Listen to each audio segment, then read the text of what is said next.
জায়গাটা তো আমহাট স্ট্রিট। হ্যাঁ, এতদিন আসছি, কখনো ভুল হয়? হ্যাঁ, ঠিক যাচ্ছি।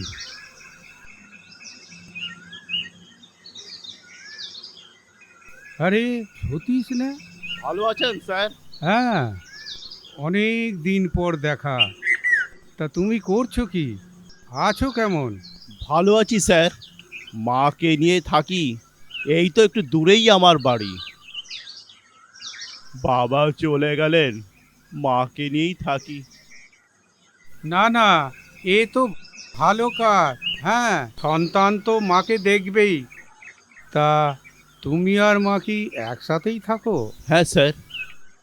তা তোমার কাজকর্ম কি হচ্ছে এখন? কি করছো তুমি? স্যার, আজকাল দমদমের ট্রামে পাইলটের কাজ শিখছি। দাঁড়াও দাঁড়াও, পাইলট? তুমি হোমিওপ্যাথি, টেলিগ্রাফ, কেরানিগিরি ছেড়ে পাইলটের কাজ শিখছো? এ তো খুব আনন্দের ব্যাপার। তারপর তুমি আমাদের ছাত্র বলে কথা। স্যার, ইয়ে আপনাদের আশীর্বাদ। না না, তোমাকে একরকম ভাবতাম। এখন তো দেখছি তোমার মধ্যে জিনিস আছে। হ্যাঁ, বেশ বেশ। হ্যাঁ, তুমি বড় হও। আসছি মাস্টার মশাই।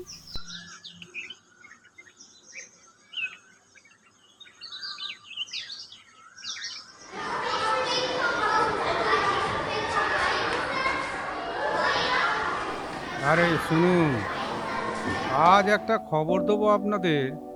শুনে একবারে আশ্চর্য হয়ে যাবেন। বলেন কি মশাই? আপনি তো কথাই বলেন না, আজ আবার এমন কি নতুন খবর নিয়ে এলেন?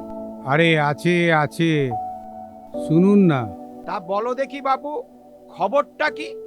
আরে সেদিন এই আমহার স্ট্রিট দিয়ে হেঁটে যাচ্ছিলাম, হঠাৎ দেখি আমাদের ছাত্র, মানে আমাদের সেই ছাত্র। আরে সতীশ। কোন সতীশ? আরে সতীশ, হ্যাঁ, আমাদের সেই সতীশ। সেই সতীশের সাথে দেখা। ওই হতচ্ছাড়া সতীশ? হ্যাঁ, মনে পড়েছে, মনে পড়েছে। ওই ফেল করা ছেলেটা। সেই ফেল মারাই ছেলেটাই এখন আবার আমাদের সবাইকে ফেল করিয়ে দিচ্ছে। হ্যাঁ, সেই ছেলেটাই এখন পাইলটের ট্রেনিং নিচ্ছে, এরোপ্লেন চালানো শিখছে। প্রথমে তো আমি একবারে অবাক হয়ে গিয়েছিলাম যখন শুনলাম এই সতীশ এই পাইলটের ট্রেনিং নিচ্ছে। ভোঁদা 20-25-এর বেশি কখনো পেত না। ও একটু দুষ্টুও ছিল। মনে আছে আপনাদের সরস্বতী পুজোর সময় 1 টিন রসগোল্লা ভাড়ার থেকে সরিয়ে দিয়েছিল। কপাল, কপাল। নইলে যাক, ভালো হোক আমাদের ছাত্রে। তবে হ্যাঁ, সতীশ যদি করে ওঠে তবে একটা ভালো কাজ হবে। তাই হয় মশাই, তাই হয়। দেখুন না, হিস্ট্রিতে যারা যারা বড় হয়েছে, সেই নেপোলিয়ানই বলুন, আলেকজান্ডারই বলুন, বা ক্লাইভই বলুন, দেখুন সব গিয়ে দেখুন বিবেচনা করে। তা মাইনে কত হবে পাস করতে পারলে? এই অরুণ বাবু, আপনি তো সব খবরই রাখেন, তাই অগরবাবুকে উত্তরটা দিন।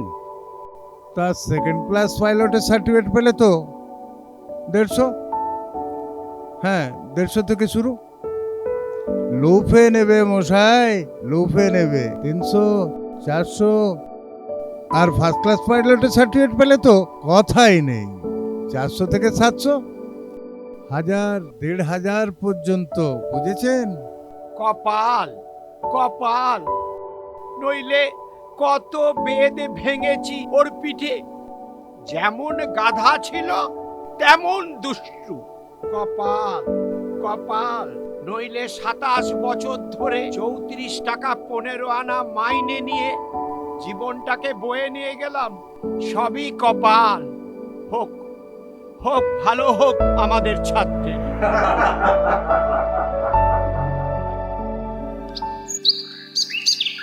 সতীশ যে, তা প্রায় অনেক দিন বাদে দেখা। তা আছো কেমন? ভালো আছি স্যার। তা সার্টিফিকেট পেতে কতদিন দেরি? আগে এখানে তো হয়েই গেল, এরপর করাচি গিয়ে 6 মাসের ট্রেনিংয়ে থাকতে হবে। তাহলেই আপনাদের আশীর্বাদে। এ থাক থাক থাক থাক, আবার কেন প্রণাম করছো? না স্যার, আপনার হলেন ভগবান। জানেন তো স্যার, ভীষণ খাটুনি। এরোপ্লেনে চাকরি তো সবকিছু একদম নিয়ম মেনে করতে হয়। আচ্ছা সতীশ, এই পাইলটের সাথে বিপদও তো আছে নাকি? হ্যাঁ, কি বলো তুমি? হ্যাঁ, স্যার, আর কিছু বিপদ নেই। ওই প্লেন চালাতে চালাতে মাঝে মধ্যে লাইটিং পড়তে পারে, ওই যে এক ভয়। বলো কি? এই রকম কখনো হয়েছে নাকি তোমার সাথে? হয়নি স্যার। কি বলেন, কতবার মরতে মরতে বেঁচে গিয়েছি। এই একটা ঘটনা বলো দেখি। এই বড় ভালো লাগছে তোমার কথা। ও আর একদিন বলবো স্যার। মামা এসে বসে আছেন দাড়ি কামাবেন বলে, আমাকে পাঠিয়েছেন নাপিত রেখে পাঠাতে। বেলা হয়ে যাচ্ছে তো তাই। না না না না না না না, তুমি এসো, পরে না হয় একদিন তোমার সাথে দেখা হবে। তুমি এসো। এ থাক থাক, আবার কেন প্রণাম করছো? আসছি স্যার। হ্যাঁ হ্যাঁ হ্যাঁ হ্যাঁ হ্যাঁ হ্যাঁ।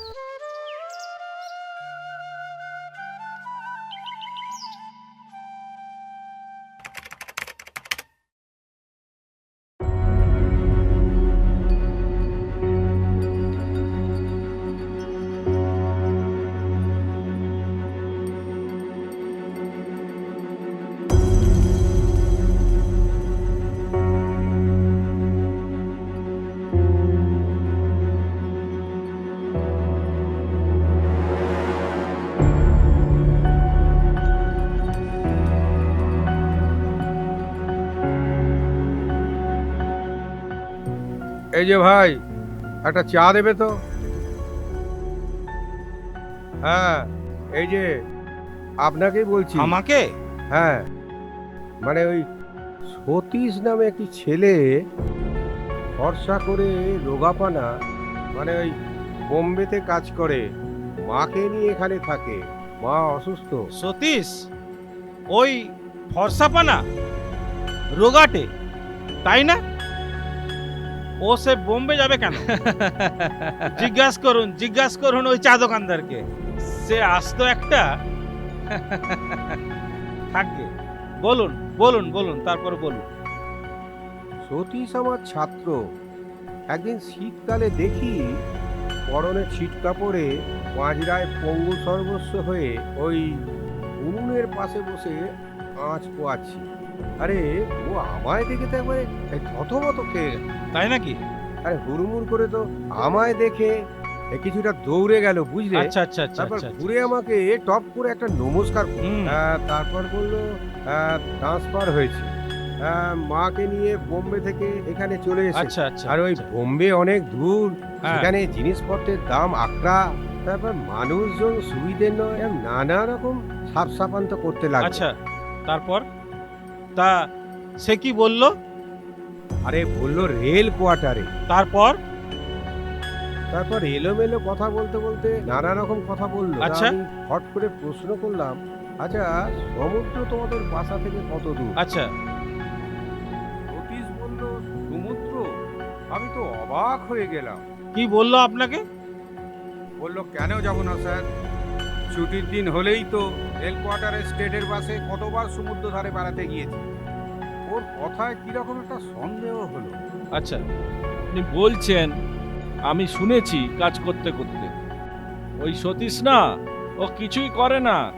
ও বেটা একদম হদ্দ কুড়ে, বসে বসে খালি খায়। কুড়ে অপদার্থ কোথাকার। আপনাকে না ওই মিথ্যে কথা বলেছে ও এতদিন। আচ্ছা আচ্ছা, শেষ কবে দেখা হয়েছিল বলুন তো আপনার সাথে? আপনার কাছে টাকা পয়সা কিছু নেয়নি তো? না, তা নেয়নি। তো মাঝে বলল মায়ের খুব অসুখ, বড় সাহেব নাকি দেখতে এসে 3 মাসের ছুটি মঞ্জুর করেছে। হ্যাঁ, তারপর ওই দিন কুড়ি তাকে আর দেখছি না। কি করে দেখবেন ওকে? ওর মামা যে জবাব দিয়ে দিয়েছে। ওর মা গত হয়েছে অনেক দিন। কতদিন বসে বসে আর খাওয়াবে? আরে দিন কতক চা তৈরি করতো আমার দোকানে, মাসে জলপানি ছাড়াও 5 টাকা হাতে দিতাম, তা সেটাও সে করতে পারলো না।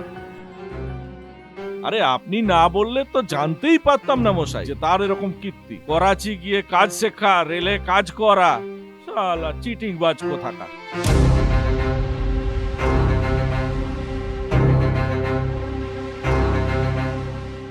সতীশ তাহলে তাহলে সতীশ একটা